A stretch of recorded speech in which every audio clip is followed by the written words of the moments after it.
오늘은 들으라 그리고 돌이키라라는 제목으로 말씀을 나누겠습니다.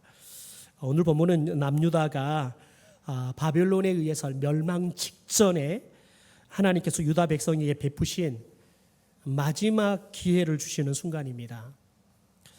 하나님께서 선지자 예레미야에게 지금까지 하셨던 모든 심판과 경고의 말씀들을 특별히 책에 기록해라 라고 명령을 하지요.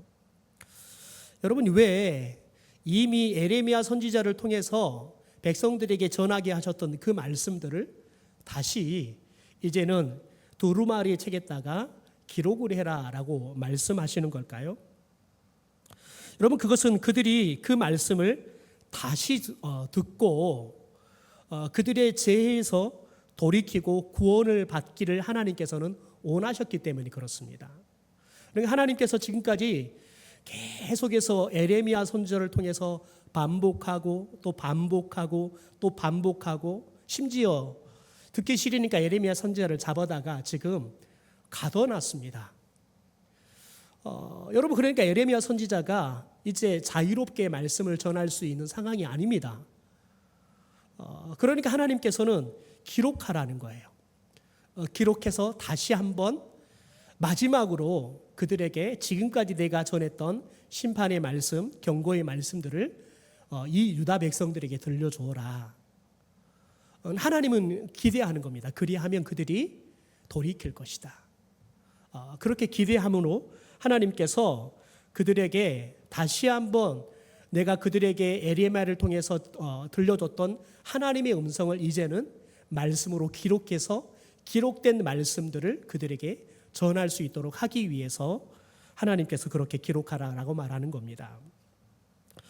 여러분, 오늘 말씀을 통해서 우리에게 하나님께서 다가오셔서 말씀하시는, 여러분, 그런 하나님의 말씀의 의미들을 우리 한번 같이 세 가지로 나누어서 좀 생각해 보려고 합니다.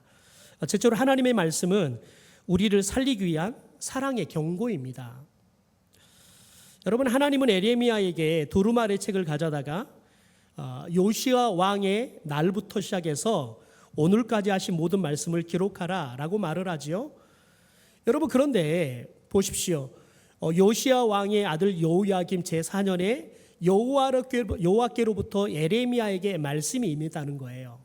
그러니까 요시야 왕에 대한 이야기를 하지만 왜 그때부터냐면 하나님께서 예레미야 선지자에게 하나님이 말씀을 들려주고 이 남유다 백성들에게 말씀을 전하기 시작한 그때부터 지금까지 내가 너희들에게 예레미야 선지자를 통해 전했던 그 말씀들을 다 다시 한번 기록하라는 겁니다.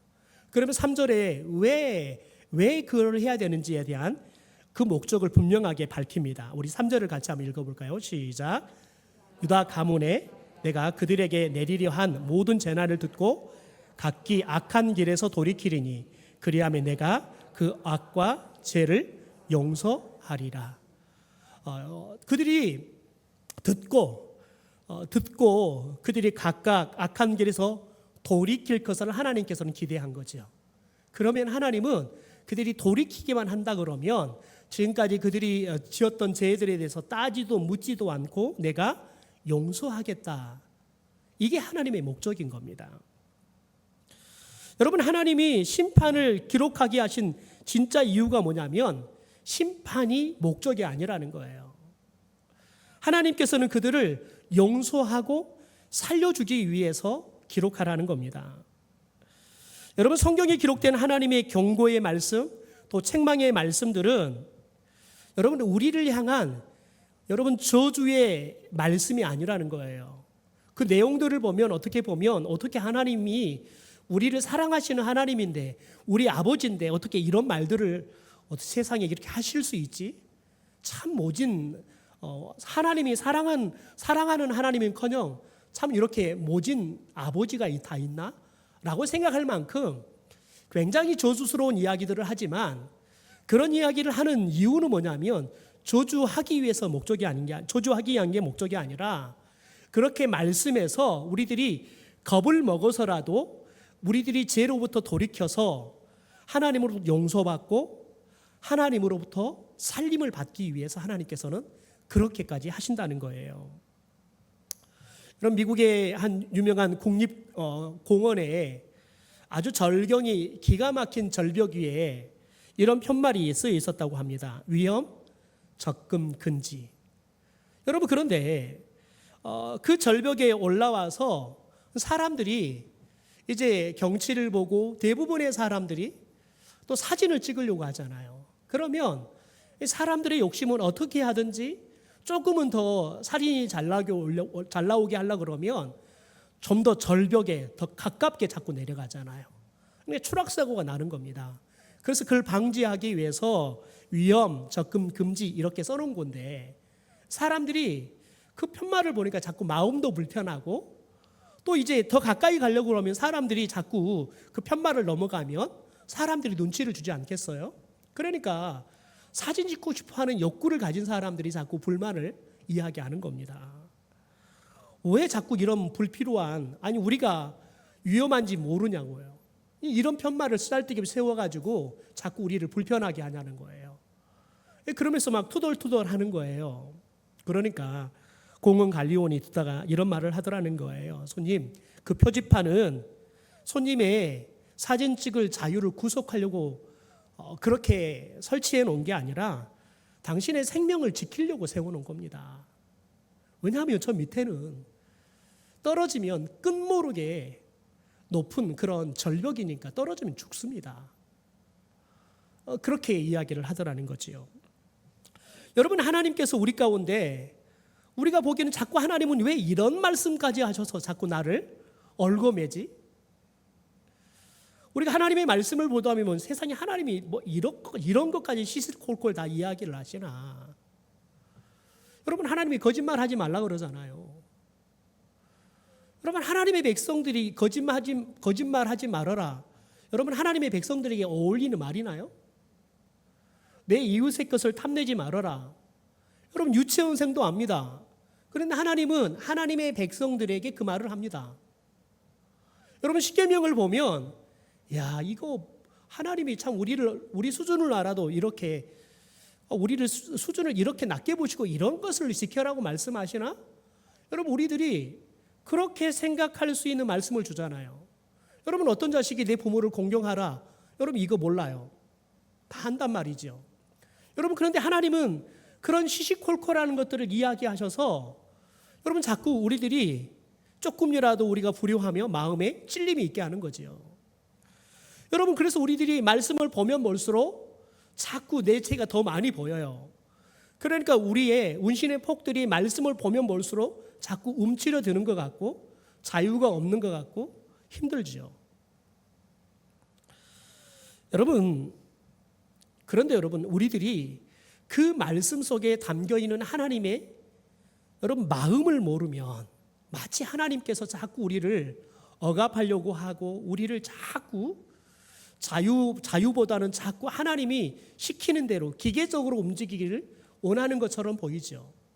여러분, 그래서 하나님의 은혜를 경험하지 못한 사람이 하나님의 말씀을 보기 시작하잖아요. 그러면 자꾸 지켜야 할 율법만 보여요.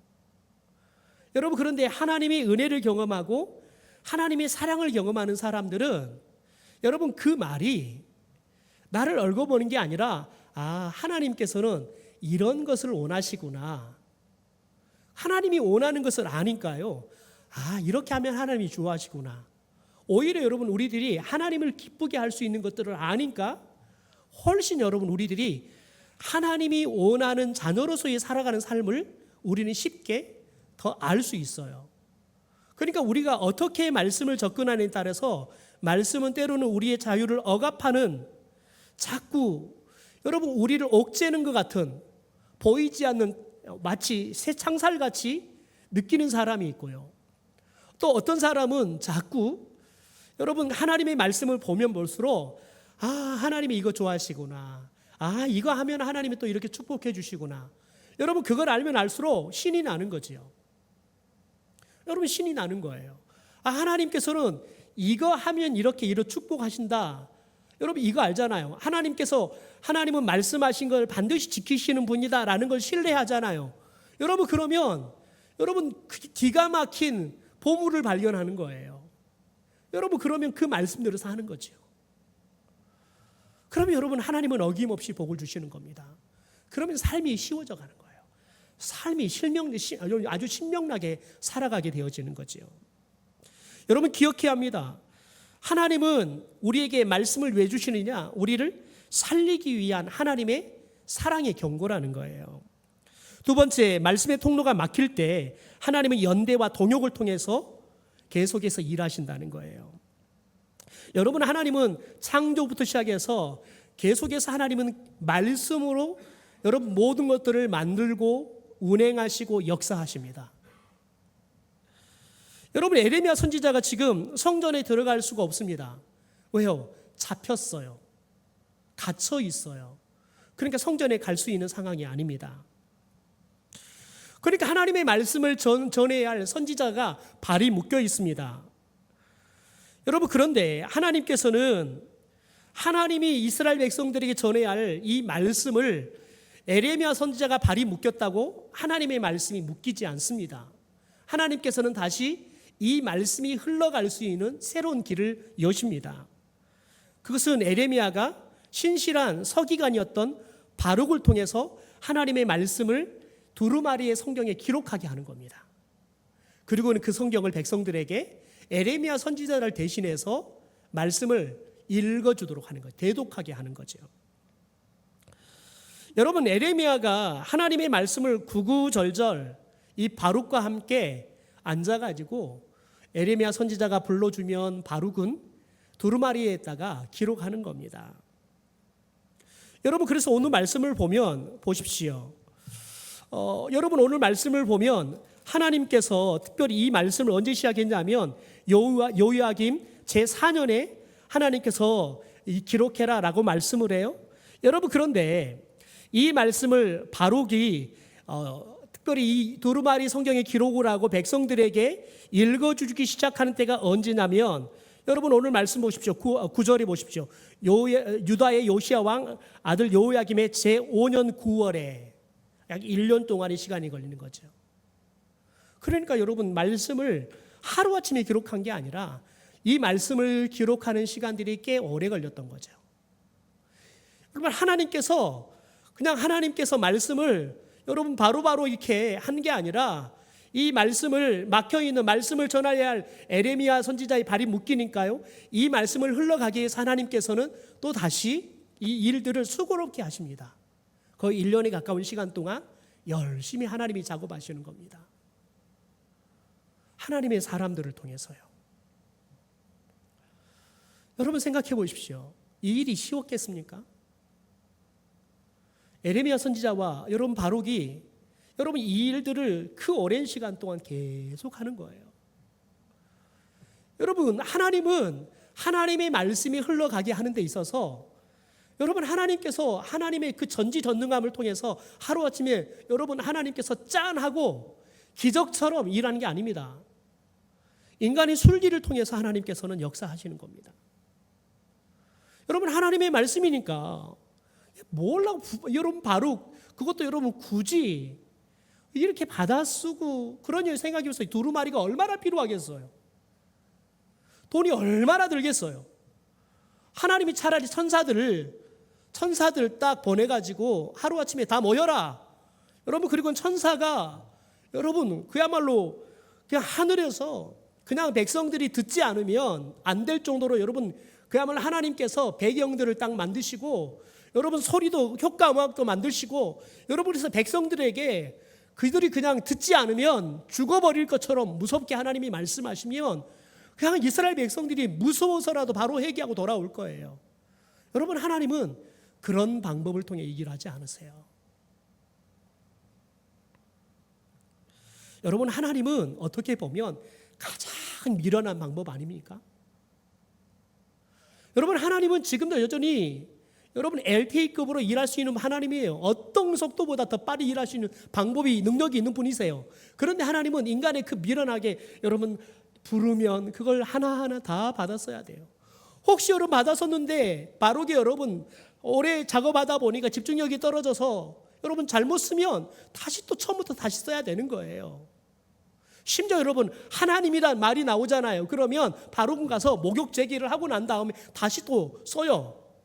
하나님이란 말만 나오고 가서 목욕제기를 하고 와서 또 써요.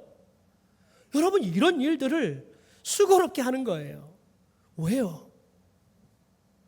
여러분, 하나님은 그 한 번의 말씀으로 우리 가운데 끝내지 않기 위해서요. 그 말씀이 오늘 우리 가운데 여전히 살아서 들리게 하기 위해서 하나님은 그 수고로운 작업들을 하시는 거예요. 여러분, 때로는 제가 말씀을 준비하다 보면 그런 생각을 합니다. 왜 하나님은 이렇게 글 재주도 없고 말 재주도 없는 나 같은 사람을 써가지고 자꾸 들어서 이렇게 말씀을 전하게 할까? 정말 설교가 안 될 때에는 하나님이 그냥 내일은 저 안 쓸 거니까 그냥 천사 좀 세워가지고 그냥 천사 세워서 해버리면 아마 우리 성도들 아마 잘 사람 아무도 없을 거예요. 다들 그냥 벌벌벌 떨면서 말씀 그냥 적어라 그럼 잘 적을 거고요. 아멘 하라면 아멘 무서워서 다 할 거란 말이죠. 너희들 나가면 까먹지 말고 나가면 바로 말씀대로 살아라 하면 우리 성도들 아마 그대로 살 거예요. 왜 하나님은 그런데 그런 방법으로 하지 않고 미련한 그런 사람을 불러다가 왜 하나님은 하나님의 말씀을 전하는 이 설교도 준비를 제대로 못해가지고 쩔쩔매고 있는 이런 종을 세워서 그렇게 어렵게 하나님의 말씀을 전하게 하냐는 거예요. 여러분, 그게 하나님의 방법이에요. 하나님은 홀로 일하신 게 아니라 하나님은 하나님의 자녀인 하나님의 백성인 우리와 함께 하나님의 나라를 이루어 가시기를 원하시는 거예요. 함께 여러분 영혼을 사랑하고 영혼을 여러분 세워가는 이 일들을 함께 해가려고 하시는 거예요. 여러분, 어제는 제가 사역했던 한 교회에 안수 집사님께서 찾아오셨어요. 그분이 뭐 건축적인 일을 하시는 분이셔서 3D 프린터기로 해가지고 예쁘게 등을 만들어서 저희 가족 사진을 넣어가지고 등을 만들어 가져오셨더라고요. 그런데 그분이 그러시는 거예요. 목사님, 제가 내년에는 다른 교회로 제가 가려고 합니다. 근데 지금 안 권사님께서는 다른 지역에 이제 자리를 잡고 살면서 그 교회에 가까운 시골 교회가 있는데 가서 예배를 드리다 보니까 시골 교회가 사람이 없는 거예요. 교회가 참 부흥하다가 한번 이렇게 교회가 어려워져서 사람들이 떠나고 그러면서 목사님이 힘들게 목회하는 걸 보면서 이제 이 교회 목사님께 본교회 목사님께 허락을 받고 주에 일어나서 제가 교회에 섬기겠습니다. 그러다가 이제 주중에 가서 그 교회를 사역하는 일들을 해서 이 두 부부는 실은 자비랑 선교를 가기 위해서 신학도 다 전공을 하고 그리고 이제 직업훈련소 폴리텍에서 교수도 하고 하면서 나가서 이제 자비랑 선교를 하면서 기술을 가르치고 하면서 복음을 전하고 준비를 다 하신 분들이세요. 그런데 하나님께서 이제 그 길들을 가셨다가 또 길을 막고 하셔서 지금 또 한국에 돌아와 생활하고 계시는데 그래서 자꾸 교회를 세워주는 일을 하고 싶고 목회자들을 돕는 일들을 하고 싶은데 그게 쉽지가 않은 거예요. 그래서 아내가 가서 이제 주중에 돕다가 보니까 주일은 더 필요한 거예요. 그래서 올해부터는 이제 주일도 가서 권사님인 그 교회를 도와요. 목사님이 얼마나 힘을 얻는지 모른다는 거예요. 한 사람이 가니까 다시 전도팀도 일어나고 그래서 주중에도 가 전도하고 교회가 활력을 얻는 거예요. 그런데 집사님이 이제 선교지에 돌아와서 이 교회를 섬기는데 이제 목사님이 바뀌셨어요. 그런데 안타까운 것은 이 교회가 지금까지 선교했던 선교사들을 다 끊어버린 거예요. 그리고 목사님이 아는 사람들을 다시 선교사들을 다시 이제 후원하겠다고 다 끊어버린 거예요. 심지어 그 교회에 권사님, 안수 집사님, 딸과 사이가 실은 선교지 나가 선교하고 있는데 그것도 다 끊어버리고 그러다 보니까 교회 안에 있는 성도들이 상당히 반감들도 많다는 거예요. 그런데 문제는 뭐냐면 성도들이 아파하는데 목사가 그걸 모르는 거예요. 말을 하는데도 눈치를 못 채는 거예요. 그러니까 성도들이 우리 목사님은 성도들의 그 마음을 전혀 모르시는 것 같아요. 성도들이 이야기하는데 그 이야기들이 뜻이 뭔지를 모르는 것 같아요. 그러면서 너무 답답하다는 거예요. 그래서 자연스럽게 이야기하는 게 뭐냐면 전 목사님께서는 우리 얼굴만 봐도 뭐가 문제가 있는지 알고 우리가 기도하는 소리만 들어도 뭐가 혹시 문제가 있는지도 눈치채고 신방 오시고 또 불러서 물어보고 하시는데 이 목사님은 전혀 그런 게 없다는 거예요. 여러분 왜 그럴까요? 이유는 간단합니다. 이 목사는 와서 지금 성도들을 돌보지만 자기가 나와서 자기가 지금 돌보는 성도들이 한 사람도 없습니다. 지난번 목사님께서 수고롭게 나와서 여러분 세워놓은 성도들을 그 성도들을 그냥 하루아침에 맡은 거죠. 여러분 그러니까 저 성도가 어떤 마음을 아픔을 갖고 있었고 저 성도의 신앙의 양력은 뭔지 모르는 거예요. 그러니까 여러분 사람들의 마음을 이해를 못하는 거지요. 그런데 성도들이 그래요. 아유 요즘 목사님들은 다 그러나요? 자꾸 뭐 행사만 하려고 하고 성도들의 마음에 대해서는 관심이 없어요. 그 너무 마음이 아프다는 거예요. 그래서 제가 그냥 제 아내가 다니는 시골교회에 가서 제가 섬겨주는 게 오히려 제가 의미 있게 사역을 할 것 같아요. 떠난다는 거예요. 그러니까 여러분 그 성도는 그 안수 집사님은 그리고 그 권사님은 어떻게 보면 성도들의 마음을 헤아리지도 못하고 그게 과연 그 결정들이 성도들에게 어떤 아픔이 될 수 있을까? 그런 것에 대해서는 전혀 생각지 않는다는 거예요. 뭐 변화하려고 하면 사람들이 어떻게 다 100% 동의합니까? 그래도 가야지요. 이리로 간다는 거예요. 여러분 그러니까 성도들이 막 떨어져 나가는 거예요. 제가 사역할 때 500명이 넘는 교회였는데 지금 300명도 안 모인다는 거예요. 막 교인들이 막 툭툭 떨어진다는 거예요. 그러니까 굉장히 교인들은 힘들다는 거죠. 여러분, 저와 여러분이 기억해야 될 게 있습니다. 여러분 하나님께서는 여러분 목사 혼자 사역하는 거 원하지 않습니다. 하나님께서는 목사와 성도들이 할 수 있으면 더 많은 성도들이 함께 비전을 나누고 마음을 나누고 각자가 주신 하나님의 은사, 은혜들을 함께 모아서 같이 동역하기를 원한다는 거지요. 여러분 하나님께서는 에레미야 선지자가 말씀을 전하는 길이 막히니까 바룩이라는 서기관을 통해서 수고롭게 여러분 서기관은 말씀을 기록하는 재주가 있잖아요. 그러니까 말씀들을 다 기록하고 또 낭독을 잘하잖아요. 그러니까 낭독을 하게 하는 겁니다. 여러분 그렇게 해서 하나님께서는 연대와 동역을 통해서 하나님의 말씀의 길이 막힐 때 길을 새롭게 내고 그 말씀이 흘러가게 하시는 일들을 한다는 거지요. 여러분 아프리카 이 사바나 벌판에 가보면 거대한 진흙 탑이 있대요. 근데 그 탑을 누가 짓냐면 흰 개미들이 짓습니다. 여러분 그런데 이 흰 개미들이 저 탑을 만드는데 적게는 3m, 많게는 한 4m가 넘을 정도로 탑을 만든대요. 다 흙으로 만든 겁니다. 그런데 여러분 사람이 올라가도 저 탑이 무너지지 않아요. 어떻게 이 조그마한 개미들이 저 탑을 만드는데 일단은 어떻게 이 조그마한 개미들이 저 큰 탑들을 만들었는지 그리고 어떻게 만들었건데 사람들이 올라가고 타도 무너지지 않을 정도 탄탄하게 만들었는지 이 곤충학자들이 연구를 했어요. 연구를 해봤더니 이 일개미들과 병장 개미들이 일을 나누는데 여러분 병장 개미들은 뭘 하냐면 밖에서 이 일개미들이 일을 하는데 방해하는 세력들이 오면 막는 일들을 하는 거예요. 그리고 이제 그 보호막 안에서 일개미들이 세 파트로 나눠서 일을 하는 거예요. 제일 먼저 일개미들이 자기 몸 안에 있는 액들을 내가지고 흙을 일겨요. 그래서 동그랗게 만드는 거예요. 그러면 또 다른 일개미의 군단들이 그것들을 안으로 날리는 겁니다. 그러면 안에 있는 마지막 일개미 군단들이 그것들을 쌓는 일들을 하는 거예요. 그리고 안에다가 이 개미 집들을 만들면서 위로 또 쌓아 올라가는 거죠.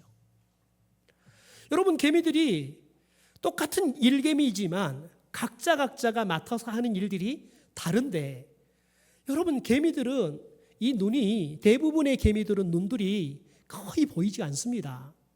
어느 정도냐면 그냥 빛 그리고 그냥 뭐 형체가 아른아른하네 그 정도로 눈이 어둡습니다.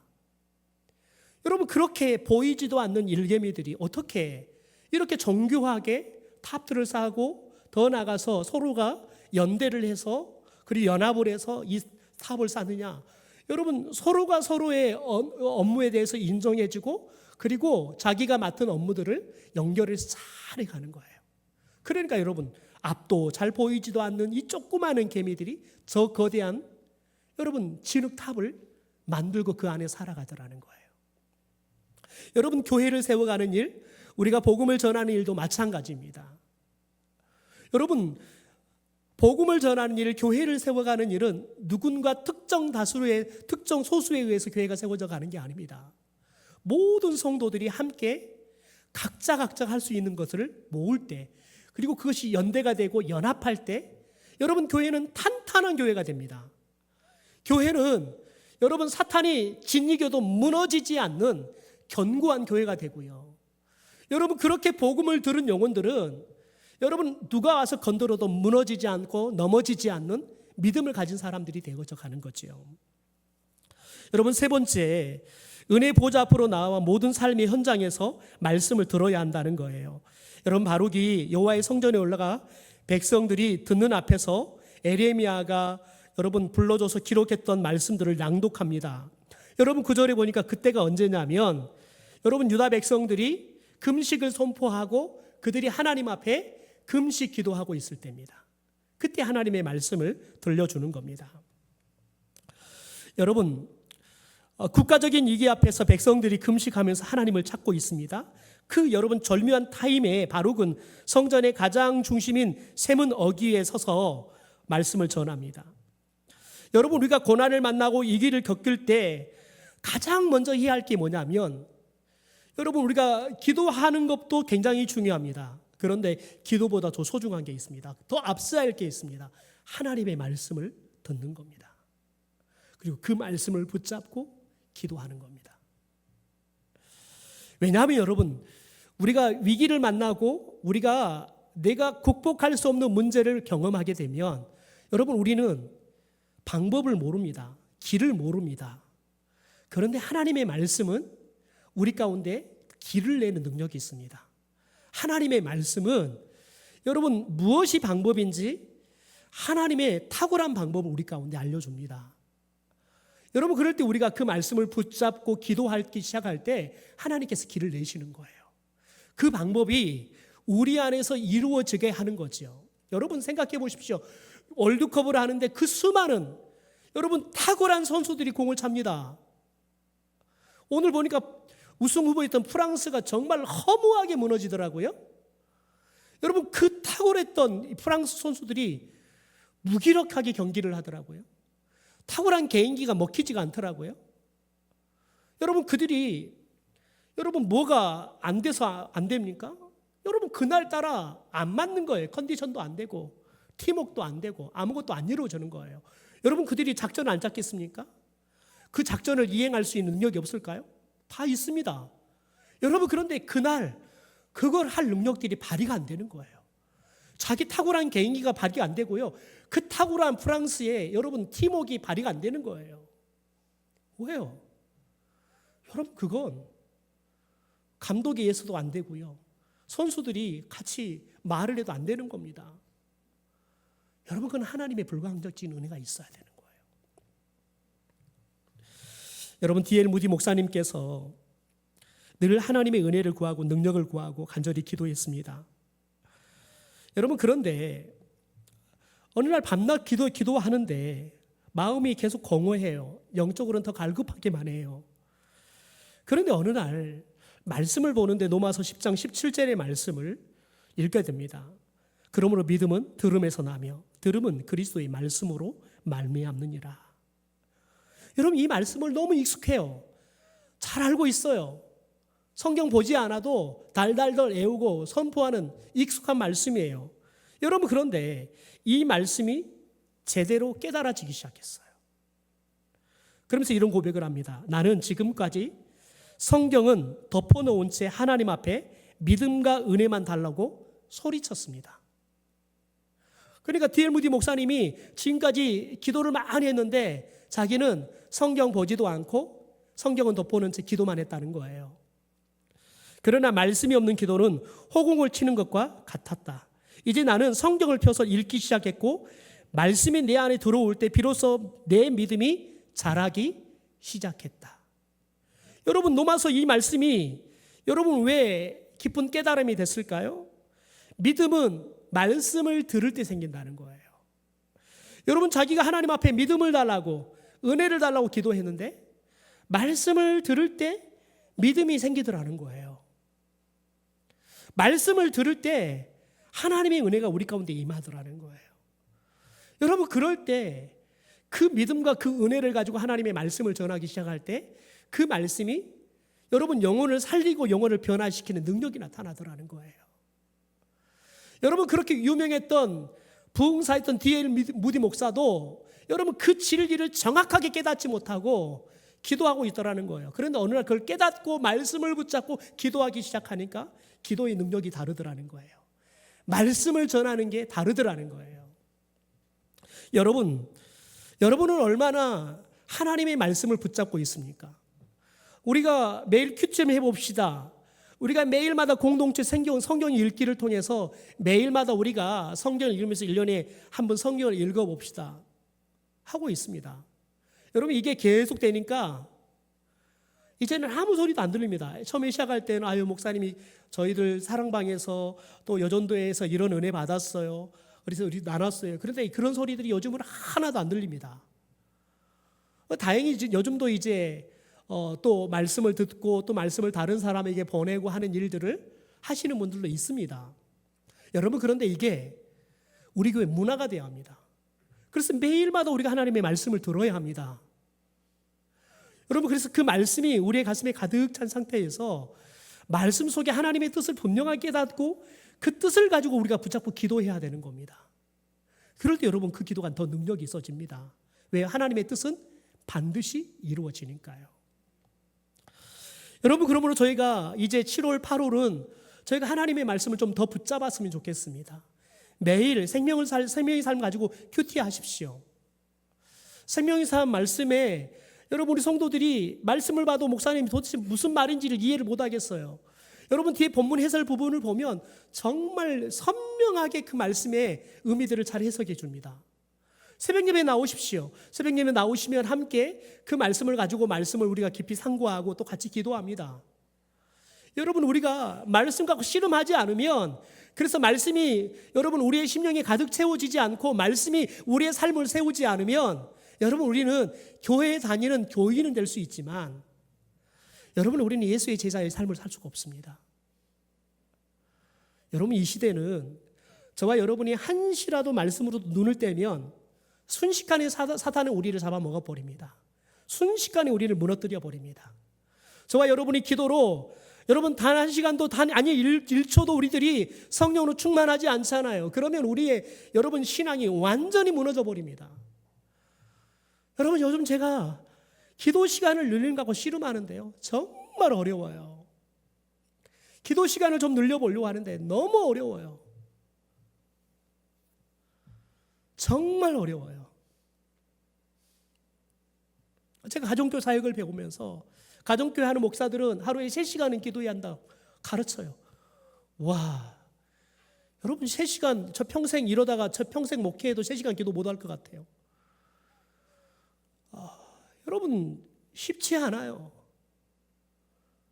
자꾸 사탄이 여러분 기도할 수 없게 만들어요. 기도 시간에 여러분 자꾸 컨디션들을 가지고 기도할 수 없게 만들고요, 자꾸 다른 일 가지고 기도할 수 없게 만들어요. 여러분, 저와 여러분이 여러분 단 1초라도 우리들이 깨어있지 않으면 우리 영혼은 여러분 우리가 세워지기는커녕 비참하게 무너져 버려요. 더 중요한 건 뭔지 아십니까? 비참하게 무너진지도 몰라요. 비참하게 무너진지도 몰라요. 여러분, 더 비참한 건 뭔지 아세요? 여러분, 목회자들이, 담임 목사는 두 번째지고요, 여러분 목회를 배우는 신학생들과 부교육자들이 기도를 안 한다는 거예요. 새벽 예배를 짐처럼 여긴다는 거예요. 여러분, 그러면 교회는 여러분 결코 살아날 수 없습니다. 여러분이 저와 여러분이 깨어 기도해야 돼요. 여러분 한국교회는 앞으로 여러분 10년 후, 20년 후 보장할 수 없는 교회가 되어버렸습니다. 신학교 텅텅 비어져 가고 있습니다. 신학교 지금 겨우 여러분 목숨줄이 지금 끊어져 있는데 겨우 여러분 목숨줄 한 가닥 좀 붙어가고 가고 있는 상황이에요. 신학생들이 없어요. 다 물질에 찌들어서요. 목회자 저 돈 갖고 생활할 수 없다고 안 와요. 신학교를 여러분 나오고도 목사 안수를 안 받아요. 목사 안수를 받아 목회를 안 해요. 여러분 심각합니다. 기도해야 합니다. 정말 기도해야 합니다. 여러분 깨어있는 목회자가 없으면 성도들을 살리고 깨울 수가 없습니다. 여러분 이 시간 우리 좀 기도했으면 좋겠습니다.